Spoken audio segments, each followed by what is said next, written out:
वंदे मातरम दोस्तों। इस वीडियो में मेल रिप्रोडक्टिव सिस्टम स्टार्ट करेंगे 3.1। The male reproductive system. The male reproductive system is located in the pelvis region. Male reproductive system होता है वो pelvis region पे प्रेजेंट रहता है, और पेल्विस रीजन एब्डोमिनल कैविटी या स्टमक के नीचे में जो रीजन होता है उसको पेल्विस रीजन बोलते हैं। It includes a pair of testis along with accessory duct, glands and external genitalia.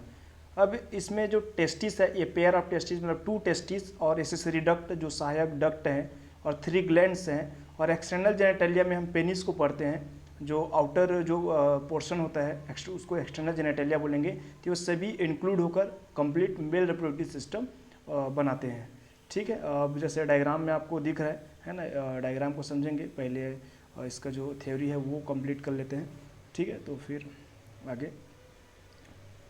The testes are situated outside the abdominal cavity within a pouch called scrotum. तो जो टेस्टिस होता है वो बॉडी के outside में present रहता है, abdominal cavity के आउटसाइड में रहता है, एक पाउच लग स्ट्रक्चर में रहता है, उसको स्क्रोटम बोलते हैं। और टेस्टिस है वो जो ये टेस्टिस आपको दिख रहा होगा डायग्राम में, वो उसको कवर करके रखता है। ठीक है, पाउच लग स्ट्रक्चर में इसको स्क्रोटम बोलते हैं।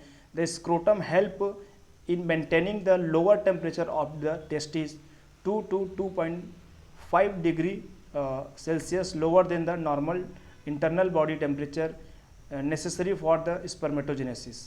तो इसमें जो स्क्रोटम है वो क्या करता है, वो लोअर टेम्परेचर मेंटेन करके रखता है 2 से 2.5 डिग्री सेल्सियस तक।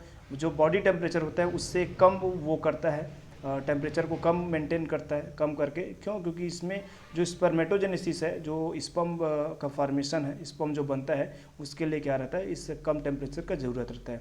In adult each testis is oval in shape with a length of about 4 to 5 centimetre and width of about 2 to 3 centimetre.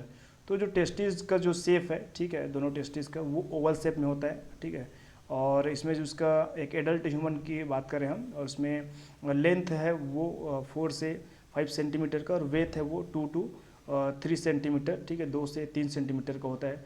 The testis is covered by dense covering. तो जो testis होता है वो dense covering से covered रहता है ना। एक ऐसा डेंस मतलब एक मोटा लेयर से कवर्ड रहेगा, ये है।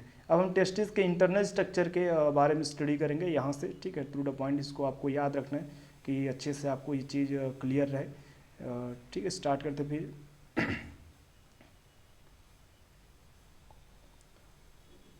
इस टेस्टिस है about 250 compartment called testicular लेब्यूल्स।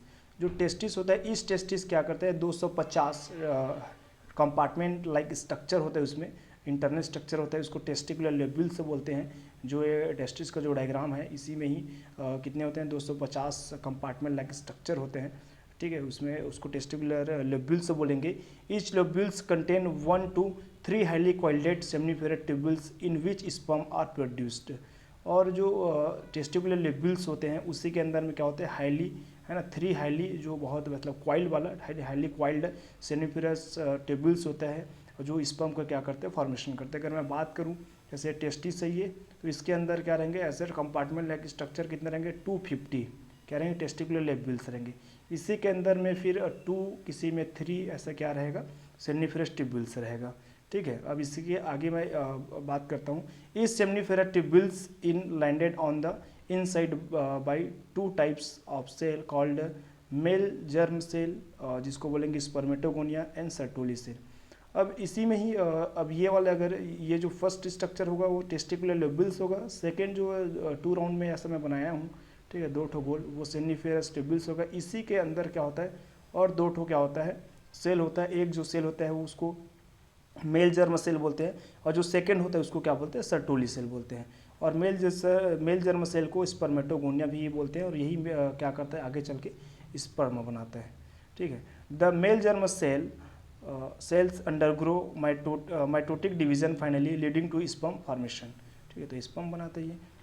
Will Sertoli cell provide nutrient to the germ cell. और जो सर्टोली सेल होता है वो क्या करता है, न्यूट्रिएंट प्रोवाइड करता है। जो मेल जर्म सेल है उसको न्यूट्रिएंट प्रोवाइड करता है। स्टेप से है ये। आगे यहाँ से the region outside the seminiferous tubules called interstitial space, जो क्या सेनिफेरस ट्यूब्यूल्स जैसे किसी में टेस्टिकुलर ट्यूब्यूल्स में 2 रहता है 3 रहता है, उसी के बीच में स्पेस होता है, उसी को क्या बोलते हैं इंटरस्टिशियल स्पेस बोलते हैं, जो content small blood vessels and interstitial cell या लेडिक सेल। जो स्पेस होता है वो ब्लड वेसल्स कंटेन करता है और इंटरस्टिशियल सेल्स या लेडिक सेल भी कंटेन करता है। और लेडिक सेल का वर्क होता है, Leydig cell synthesis and secrete testicular hormones called androgen.